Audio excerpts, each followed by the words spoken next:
Okay, here we are near Georgia Pass. Beautiful. And the sun is just about to disappear on me, which is a shame.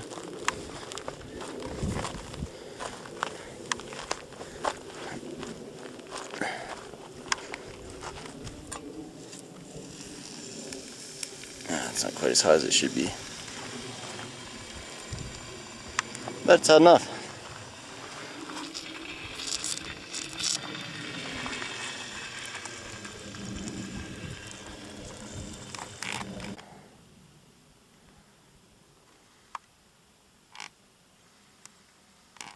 Statement, the CEO expresses regrets and describes major changes in the company's operations.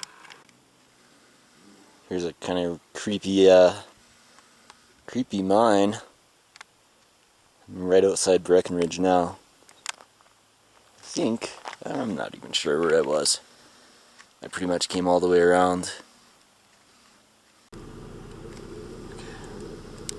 Idea about how beautiful this is. Maybe I should turn around. And I am actually turning around, but I decided to spend the night by the stream here, so.